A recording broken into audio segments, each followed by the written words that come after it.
Hindenburg ने अडानी और सेबी की मिलीभगत की जांच पे बात करी, आरोप लगाए, बीजेपी की उछल रही है। माधवी बुच पहली प्राइवेट सेक्टर की व्यक्ति बनी जो सेबी की प्रमुख बनी। किसने सिफारिश करी, किसने बनवाया, किसने दबाव किया, उनकी ऐसी क्या योग्यता थी कि एक आईएएस को दरकिनार करके उनको बनाया गया? क्योंकि 2018 में सेबी ने स्वयं एक रूल चेंज कर दिया था कि हम इस गहराई तक नहीं जा सकते कि ये पैसा कहां से आ रहा है। देखिए, सुप्रीम कोर्ट ने क्लीन चिट कतई नहीं दी कि सेबी कहता है म्यूचुअल फंड में निवेश करो, तो मैं बुच साहब से पूछना चाहता हूं उन्होंने डायरेक्ट शेयरों में क्यों निवेश किया? मालिक वो देखो तो बिल्कुल आ रही है। ये थोड़ा सा, बल्कि थोड़ा क्या ज्यादा बड़ी गड़बड़ लगती है क्या कि जिन पर जिम्मेदारी थी कि वो ये जांच करें कि अडानी ग्रुप ने कोई गड़बड़ी तो नहीं की, कोई हेरफेर तो नहीं किया, वो खुद अडानी ग्रुप में हिस्सेदारी लेकर बैठे हुए हैं ऑफशोर कंपनीज में, वो भी बेनामी फंड में। सबसे पहले एनला चेंग जो एक प्रिंसिपल है उन्हीं के फर्म में, उनकी जांच चल रही है यूएस कांग्रेस के द्वारा गुप्तचरी के मामले में चाइनीज के लिए यूएस के खिलाफ। तो ऐसे लोग जो है जब आरोप लगाते हैं, आरोप नहीं, ये महत्वपूर्ण विषय है, थोड़ा सा मुझे तोहिन यानी कि हिंडनबर्ग रिसर्च, आप जो बोल रही हैं, एक बेहद खत्म रिसर्च, निवेश की रिसर्च की कंपनी, ये आप साबित करना चाहते हैं तो यही ना कि जब कोई गंभीर आरोप लगाता है किसी देश के संस्थानों पर, तो उस व्यक्ति की या उस इंस्टीट्यूशन जो इस आरोप लगा रहा है उसकी विश्वसनीयता नंबर 1 और जो प्रमाण उसके पास है वो बहुत महत्वपूर्ण हो जाते हैं। यहां पर जो है दोनों शून्य है, ना तो उनके पास प्रमाण है। अगर वो 2015 की बात कर रहे हैं जब एक प्राइवेट एंटिटी, एक प्राइवेट इंडिविजुअल के तौर पर माधवी बुच काम करती थी, और जिस कंपनी में वो आरोप लगा रहे हैं वो फंड जो है आईआईएफएल के द्वारा संचालित था। आईआईएफएल ने सेपरेट बयान दे दिया है कि अदानी ग्रुप के कंपनीज में उनका निवेश 0% था। तो अब कहां से जबरदस्ती जबरन दो चीजों को जोड़ रही है?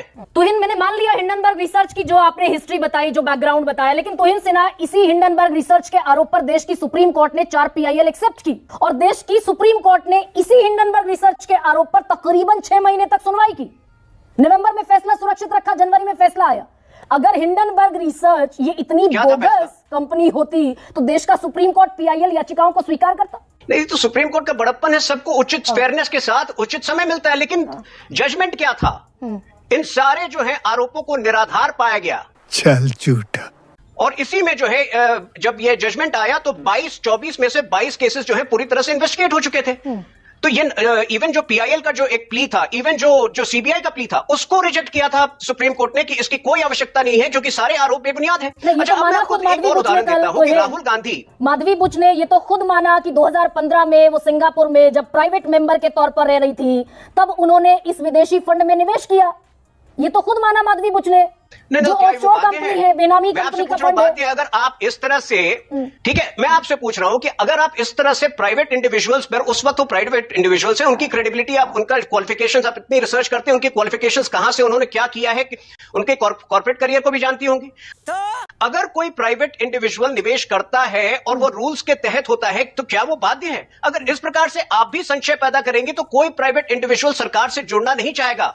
कोई सेंस है इस बात की? ये तो देखिए, आप स्पेक्युलेटिव ही जोड़ रही हैं। आप हिंडनबर्ग रिपोर्ट जितना स्पेक्युलेटिव था उतने ही स्पेक्युलेटिव अभी तक आपकी आर्गुमेंट है। और ये सारे केसेस स्पेक्युलेटिव तो नहीं है। ये 2024 की शेयर होल्डिंग निकाल लीजिए, 2024 का शेयर होल्डिंग डेटा निकालिए। राहुल गांधी की शेयर होल्डिंग निकालिए ना, जो व्यक्ति संशय पैदा करता है स्टॉक मार्केट में, आप देखिए कि कितना विश्वास रखता है वो स्टॉक मार्केट में। अरे भाई, आपने देखा है राहुल गांधी की स्टॉक होल्डिंग? अगर कोई व्यक्ति को इतना संशय है हमारे स्टॉक मार्केट में, तो क्या वो 43% अपना इन्वेस्टमेंट केवल इंडियन स्टॉक्स और इंडियन म्यूचुअल फंड्स और इंडियन गोल्ड बॉन्ड्स में रखेगा? ये लोग वित्तीय जो है एक तरह से वित्तीय अनार्की चाहते हैं इस देश में। अब तो सच बोल दे के। तो पहले आपने कहा प्राइवेट मेंबर के तौर पे इन्वेस्ट कर दिया, फिर आपने कहा कि उनको तब तक तो सेबी से कोई लेना देना नहीं था, दूर दूर का कोई नाता नहीं था। अब इस सवाल पर मुझे जवाब दे दीजिए, 2022 में कब बनाया गया उनको सेबी चीफ बनाया गया? 2 मार्च 2022 को। और 2017 से लेकर 2022 तक सिंगापुर की ऑफशोर कंपनी अगोरा पार्टनर में उनकी 100% हिस्सेदारी थी सेबी चीफ बनने के 15 दिन बाद तक। बेनामी कंपनी में, इस देश की सेबी चीफ बेनामी कंपनी में 100% हिस्सेदारी लेकर बैठी रहेंगी सेबी चीफ बनने के 15 दिन बाद तक, और आप कहेंगे कि ये सवाल नहीं है? देखिए, इसका उत्तर वो दे चुकी है, मुझे देने की जरूरत नहीं है। अच्छा, आपको इसका उत्तर वो दे चुकी हैं। इसको आप दोबारा इसको जो है ना सुप्रीम कोर्ट में आप लेके जाइए। कल मुझे यकीन है कि कांग्रेस पार्टी सुप्रीम कोर्ट में जाएगी इसको लेकर। आप देखिए सुप्रीम कोर्ट क्या कहती है। नहीं, बचाव में तो आप उतर आए ना तोहिन सिन्हा। भाई पूरी बीजेपी बचाव में उतर आई। मैं ये आरोप जो है, देखिए, अगर कोई ऐसा व्यक्ति है जो कि मैं मतलब ऐसा पत्रकार हो, मैं आपको एक उदाहरण दे रहा हूं, जिसकी क्रेडिबिलिटी जीरो है, जो कि एक्सपोज्ड है, और वो आरोप लगाता है आप पर कि गरिमा सिंह जो है वो इतनी बेकार पत्रकार है, तो सबसे पहले आपके भी केस में मैं उस पत्रकार जो आप पर आरोप लगा रहा है उसकी क्रेडिबिलिटी की जांच करूंगा। मैं वो बताने की कोशिश कर रहा हूं। मतलब ये फैक्ट आपके हिसाब से इन्हीं फैक्ट की जांच करा लें। आप तो डिफेंस में पूरे के पूरे उतर आए। जो फैक्ट है कि भाई अगोरा लिमिटेड में, अगोरा पार्टनर में 100% हिस्सेदारी इस देश की सेबी प्रमुख की है, और ये ऑफशोर कंपनी है अगोरा पार्टनर, यानी कि इसमें बेनामी फंड इन्वेस्ट होता है। ये जांच का विषय आपके लिए नहीं है। अब उसका जवाब सेबी प्रमुख देंगी। खैर सुप्रिया, ये बताएं कि भाई ये तो बड़ा जायज सा सवाल है कि जिस कंपनी की साख एक शॉर्ट सेलर के तौर पर है, हिंडनबर्ग रिसर्च, 18 महीने बाद जब सेबी ने सुप्रीम कोर्ट से कहा कि we have drawn a blank, मतलब हमें कुछ नहीं मिला है, तो मैं सिर्फ एक सवाल पूछना चाहती हूं यहां पर। जब सेबी ने सुप्रीम कोर्ट के सामने कहा कि हमारे हाथ कुछ नहीं लगा है, we have drawn a blank, हम नहीं तफ्तीश कर पा रहे हैं, तब क्या सेबी ने समिति के सामने या इस देश के सर्वोच्च न्यायालय के सामने यह खुलासा किया था कि कुछ फंड जिनकी तफ्तीश, जिनकी जांच सेबी कर रही है, उनमें से कुछ फंड ऐसे हैं जिसमें सेबी की प्रमुख की हिस्सेदारी रही है, उनके पति की हिस्सेदारी रही है? क्या यह खुलासा किया गया? यहीं से दूध का दूध और पानी का पानी शुरू होता है। अगर यह खुलासा नहीं किया गया तो इंग्लिश में एक फ्रेज है, Caesar's wife has to be above suspicion. आप किस मुंह से जांच कर रही थी अडानी समूह की, जब आपने खुद स्वीकारा है कि हां आपने उन फंड्स में निवेश किया था जो आपने बाद में अपने पति के नाम ट्रांसफर किए? क्या सेबी के सामने और क्या इस देश के सुप्रीम कोर्ट के सामने यह खुलासा हुआ था? मेरा पहला सवाल है। मेरा दूसरा और बहुत संक्षिप्त में मैं एक बात पूछना चाहती हूं यहां पे। राहुल गांधी की शेयर होल्डिंग, राहुल गांधी का पोर्टफोलियो क्या है, हमारा पोर्टफोलियो क्या है, ये सार्वजनिक रूप से अवेलेबल है। नेता गवर्नर हम लोग जो भी चुनाव लड़ते हैं सार्वजनिक रूप से अवेलेबल है। मुझे बीजेपी एक बात बता दे, हिंडनबर्ग की एक रिपोर्ट आई, हिंडनबर्ग ने अडानी और सेबी की मिलीभगत की जांच पे बात करी, आरोप लगाए। बीजेपी क्यों उछल रही है? बीजेपी क्यों प्रेस कॉन्फ्रेंस कर इसको डिफेंड कर रही है? ये कह रहे हैं कि हम आरोप लगा रहे हैं। अरे सेबी प्रमुख खुद मान रही है कि उन्होंने ये इन्वेस्टमेंट किए थे जो उन्होंने डाइवेस्ट करके अपने पति के नाम कर दिए थे। तो लेकिन सुप्रिया राहुल गांधी ने जो ट्वीट किया कि सुप्रीम कोर्ट सू मोटो एक्शन ले, हालांकि सुप्रीम कोर्ट कह चुका है सेबी एक निष्पक्ष संस्था है, सक्षम संस्था है। निष्पक्ष नहीं कहा है, ऑटोनोमस, सक्षम संस्था का। निष्पक्ष तो एक बहुत बड़ा और बहुत बड़ी जिम्मेदारी होती है। ऑटोनोमस और इंडिपेंडेंट कहा है, स्वतंत्र होना निष्पक्ष होना नहीं है। इस पर मैं थोड़ा सा इतर हूं। मुझे एक बात बताइए, इस देश के फाइनेंशियल मार्केट्स में $3-4 ट्रिलियन मनी इन्वेस्टेड है।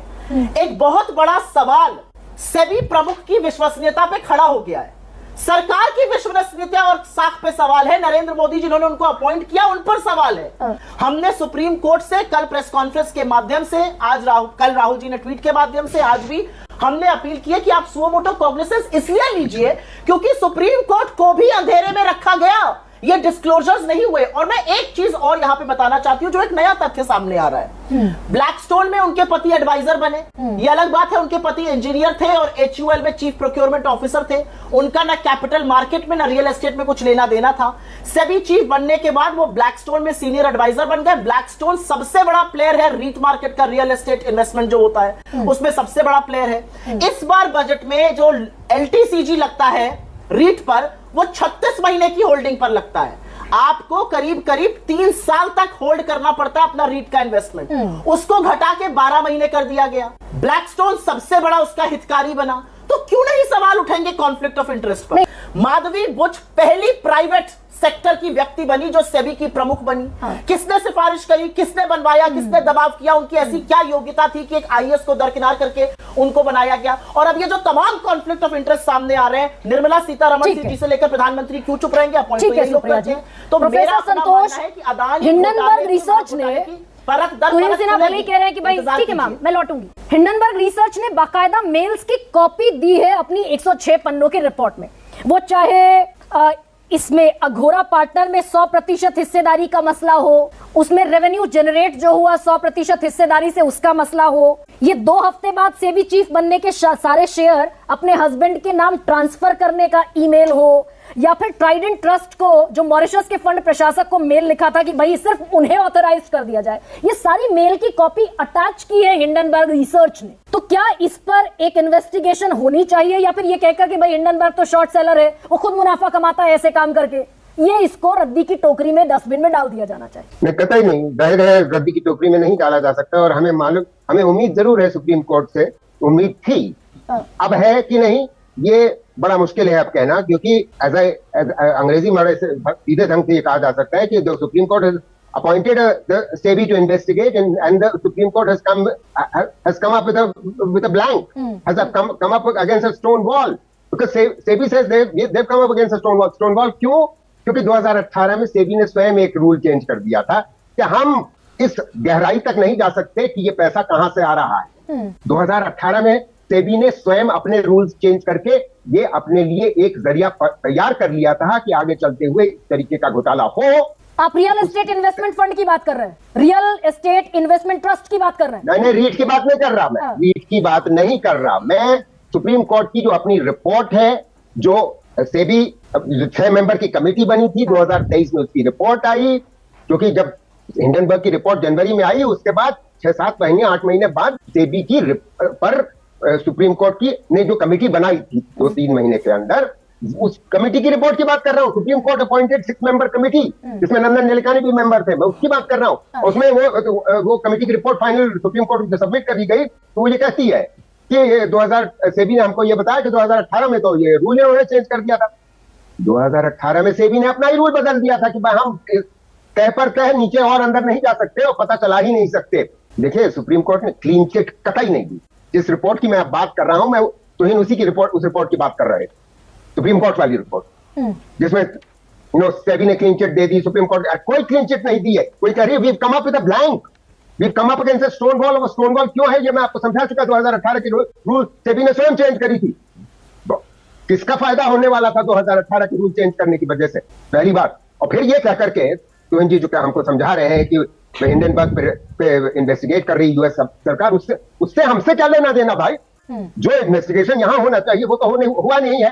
तो अब आपने जो सवाल किया, मैं उस पर वापस ये आता हूं। देखिए, बड़ी सीधी सी बात यह है कि अब क्योंकि सुप्रीम कोर्ट एक कमेटी पिछले साल बना चुकी है, which has drawn a blank, तो इसलिए अब एक बहुत ही नई कमेटी बननी पड़ेगी एक तरफ तो सुप्रीम कोर्ट की ओर से, जिसमें सेबी को ही इन्वेस्टिगेट करना होगा। सेबी इस समय इन्वेस्टिगेशन कर रही है और SEBI has drawn a blank. तो और तो नॉट सो सरप्राइजिंग कि क्यों drawn a blank. Maggie Bush was right there. We've already seen the outcome. और अब हमें और कोई जरिया बचा नहीं सुप्रीम कोर्ट ये अलग एक नई कमेटी बनाने के, जिसमें सेबी का कोई इन्वॉल्वमेंट है। SEBI itself has to be investigated। वो दूसरा बात है कि जेपीसी होनी है कोई दो राय है ही नहीं। लेकिन प्रोफेसर संतोष, अगर सेबी की प्रमुख को, सेबी चेयरमैन को सेबी भी बैक करता हुआ दिख रहा है, अडानी ग्रुप तो बड़ा स्वाभाविक क्यों बैक कर रहा है? तो Madhabi Buch has to expose herself, has to make herself available for to be questioned by the Joint Parliamentary Committee. The citizens of India need to know. The citizens of India whose representatives are going to be in the Joint Parliamentary Committee, they need to know. We deserve to know. और ये कोई national interest कोई party नहीं destroy कर रही है। सब बेकार की बातें हैं। Citizen want to know. पूरा बोर्ड है जिसमें फैसले होते हैं सेबी के, इसमें तो बड़े अफसर हैं, इसमें इकोनॉमिक अफेयर्स मिनिस्ट्री के सेक्रेटरी हैं, कॉर्पोरेट अफेयर्स मिनिस्ट्री के सेक्रेटरी हैं, आरबीआई के डेप्यूटी गवर्नर हैं, जिसकी पूरी प्रोसीडिंग्स मीटिंग की सेबी की वेबसाइट पर पब्लिश्ड है। तो इसमें सरकार के ही तो है। अरे गरिमा जी, है तो सरकार के ही। मोटी बात तो ये है, 100 बात की एक बात, कि है तो सरकार के ही। And honestly the current requirement is of Mrs. Bush, the chairman of SEBI, that she, if not be suspended, she should at least resign, so that the whole investigation can proceed without any further, interference or risk of interference. और ये भी हम आगाह कर दें आप सारे journalist को, कि अब होने ये वाला है कि राहुल गांधी को गिरफ्तार किया जाएगा, क्योंकि ईडी तो पहुंचने वाली है, जिसमें इस मामले से भटकाया जा सकता है। कि इस देश की, मैं बार-बार सेबी का जब जिक्र कर रही हूं तो आ रहा है जबान पर, द मोस्ट रेप्यूटेड संस्था, ऑर्गेनाइजेशन जो शेयर बाजार चलाती है, उसकी प्रमुख को ऑफशोर कंपनीज में फंड इन्वेस्ट करने की जरूरत क्यों पड़ी भाई? ये बड़ा सवाल है। बेनामी फंड पारदर्शी नहीं है, जिसके मालिक का पता नहीं। ओके। देखिए, आज कांग्रेस हम पर इल्जाम लगा रही है कि हम जो है अदानी के दोस्त हैं। हम दोस्त हैं इस देश के 10 करोड़ प्लस छोटे निवेशकों के। झूठ पे झूठ, झूठ पे झूठ बोलती जा रही है, शर्म नहीं आती। हम उनके मित्र हैं क्योंकि हम नहीं चाहते कि छोटे निवेशक जो कि बहुत भरोसा के साथ इन्वेस्ट करते हैं मार्केट में, वो भाग जाए मार्केट छोड़कर। जी सुप्रिया, फॉरवर्ड प्लान, तुहिन ने कहा आप इस देश के शेयर बाजार के लिए सबसे बड़ा खतरा है, इस देश की इकोनॉमी के लिए खतरा है। वाह बेटा, लगता है तुम गू खा के ही मानोगे। ग्रोथ रेट को आधा कर 45 साल में सबसे ज्यादा बेरोजगारी लाकर, 10% के करीब फूड इन्फ्लेशन लाकर, युवाओं को बेरोजगार करके, और ये कह देना कि पकौड़ा तलो और मैं लहसुन प्याज नहीं खाती, हम खतरा है। हाँ भाई, कैसी लगी आगे स्वाद? चलिए इनकी बेवकूफी के सवालों का मैं जवाब दे देती हूँ। एक ही बात मुझे बता दीजिए आप, 2018 में उन्होंने अपना स्टेक डाइवेस्ट कर दिया था अपने पति को। ये रिपोर्ट कहती है कि मेल जो गई कि अब हम इसमें भागीदार नहीं रहेंगे, वो माधवी बुच भेज रही है। और अनिल आहूजा उनके पति के दोस्त है, लेकिन वो अडानी पावर और अडानी एंटरप्राइजेस में डायरेक्टर थे, ये बात इनको नहीं पता थी। ये इतना बड़ा संयोग है कि जो विनोद अडानी जिस फंड में संलग्न है, जिसमें अनिल आहूजा जो अडानी से संलग्न है, उनको पता ही नहीं था। इन सब बातों को छोड़ दीजिए, असल में स्टॉक मैनिपुलेशन तो अमित शाह और नरेंद्र मोदी ने चुनाव के पहले किया था। याद है ना, 30 लाख करोड़ जो पूरी तरह से स्वाहा हो गए थे स्टॉक मार्केट में। वो कैसे हुए थे? क्योंकि इन्होंने बाइंग अपॉर्चुनिटीज बताई थी, जो इससे पहले इस देश के किसी प्रधानमंत्री, किसी गृह मंत्री ने नहीं किया था। छोटे निवेशकों को जला के उनका स्वाहा कर दिया था, सारा का सारा निवेश, उनकी गाड़ी कमाई। मेरा मुंह मत खुलवाइए। मेरा अपना मानना है कि भारत के फाइनेंशियल मार्केट्स के रेगुलेटर पे एक बहुत बड़ा सवाल है। बेशर्मी और बेहयाई अब नहीं चलेगी, उनको खुद इस्तीफा देना चाहिए, और अगर वो नहीं देती है तो बिल्कुल उनको पद पे नहीं बने रखना चाहिए, क्योंकि Caesar's wife has to be above suspension. आज हम रूल ऑफ लॉ सिर्फ गरीबों पर, दलितों पर, आदिवासियों पर लगाते हैं। हर बार धन्ना सेठ, हर बार शक्तिशाली लोग, हर बार सशक्त लोग। अच्छा, लेकिन सुप्रिया, एक सवाल मेरे जहन में आ रहा है। ये हम लगातार देखते आ रहे हैं। आप कह रही हैं she should step down, she should resign, इस्तीफा देना चाहिए, लेकिन बोर्ड की मीटिंग में तो, सेबी बोर्ड की मीटिंग में जिसमें निर्णय होता है, उसमें तो कॉर्पोरेट अफेयर्स का सेक्रेटरी है, उसमें एक और मंत्रालय के सेक्रेटरी हैं, उसमें आरबीआई के डिप्टी गवर्नर है, सब सरकारी नुमाइंदे हैं। गरिमा जी, आपने अपने सवाल का खुद ही जवाब दे दिया। कौन से ब्यूरोक्रेट के अंदर हिम्मत है कि वो सरकार के चहेते अडानी और उनसे मिली भगत कर रही जो रिपोर्ट बताती है सेबी चीफ के खिलाफ बोलेगा? कौन सा सरकारी नुमाइंदा बोल सकता है? मेरे सामने एक को लाके खड़ा कर दीजिए। असलियत यह है कि सुप्रीम कोर्ट को उन्होंने ये खुलासे नहीं किए थे। सुप्रीम कोर्ट की जो जांच हुई वो अपूर्ण थी। सुप्रीम कोर्ट को 18 महीने बाद सेबी ने कहा हमें कुछ नहीं मिला है, जबकि वो फंड की जांच हो रही थी जिनमें वो खुद कभी संलग्न थी। दोष का दूध पानी का पानी सिर्फ जेपीसी से हो सकता है। माधवी बुच 2015 में एक कंपनी में इन्वेस्ट करती है। वो कंपनी उनके हस्बैंड के चाइल्डहुड फ्रेंड की कंपनी है, और वो जो चाइल्डहुड फ्रेंड है वो अडानी की कंपनी में डायरेक्टर है जी। फिर वो पति हस्बैंड जो है नहीं, उनके 17 में छोड़ दिया। 2017 में छोड़ चुका है वो। अडानी की डायरेक्ट 9 साल तक थे, 9 साल तक डायरेक्टर थे वो। 2017 में रिजाइन कर चुके थे, वो खत्म हो चुके थे। Very much agree. लेकिन वो उसके बाद जिन जिन कंपनियों में इन्वेस्टमेंट होता है वहां 100% हिस्सेदारी, वो सारी ऑफशोर कंपनी है राजेश जी। तो ये कुछ है मैटर ऑफ द फैक्ट, या फिर ये सिर्फ नैरेटिव बनाने की कोशिश, एक पॉलिटिकल नैरेटिव? सबसे मजेदार बात यह है कि सेबी कहता है म्यूचुअल फंड में निवेश करो, तो मैं बुच साहब से ये पूछना चाहता हूं, उन्होंने डायरेक्ट शेयरों में क्यों निवेश किया? जब आप पूरा कैंपेन चला रहे हैं। एक दूसरा, मैं व्यक्तिगत एक उदाहरण देता हूं। मेरी बहू है, वो अभी एक यूरोपियन बैंक में डेटा साइंटिस्ट के रूप में गई है। उससे पहली शपथ क्या दिलाई गई है कि आप किसी भी म्यूचुअल फंड को छोड़कर शेयर मार्केट बॉन्ड में निवेश करेंगे, तुरंत की तुरंत बैंक को बताएंगे। इतनी बड़ी बात ये है। तो ये जो कह रहे हैं राजेश जी, क्या जब अडानी ग्रुप की हेरफेर की गड़बड़ी की जांच से भी कर रही थी, तो क्या माधवी बुच ने अलग किया था खुद को इस जांच से कि भाई मैं तो हिस्सेदार हूं उनकी कंपनी में, तो मैं अलग कर लेती हूँ, I will withdraw my self? ये आप मान रही है, ये आप मान चुकी है। आप प्लीज जजमेंट मत पास करिए। देखिए, आज नेता प्रतिपक्ष जो भारत के हैं वो एक सोशल मीडिया इन्फ्लुएंसर का काम कर रहे हैं हिंडनबर्ग के लिए, जो बहुत दुख की बात है। यही बात अगर वो हिंदुओं की रक्षा के लिए किए होते बांग्लादेश में, तो उनकी इज्जत बढ़ती, ठीक है, तो उनका सम्मान बढ़ता। ठीक है, there are so many other facts too. Supriya, social media influencer, is that so? You think I should even answer that absolutely silly accusation from the BJP that you are paraphrasing? नेता प्रतिपक्ष को लोकतंत्र में सोशल मीडिया इन्फ्लुएंसर कहने वाले लोकतंत्र का किस तरह से हनन करते हैं, लोकतंत्र की क्या औकात समझते हैं, वो बीजेपी ने भी दिखा दिया है।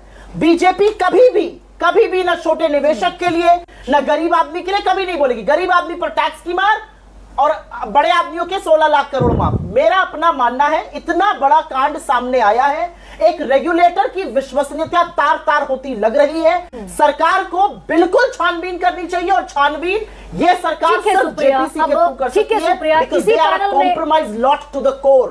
शाबाश बेटा, बहुत बढ़िया।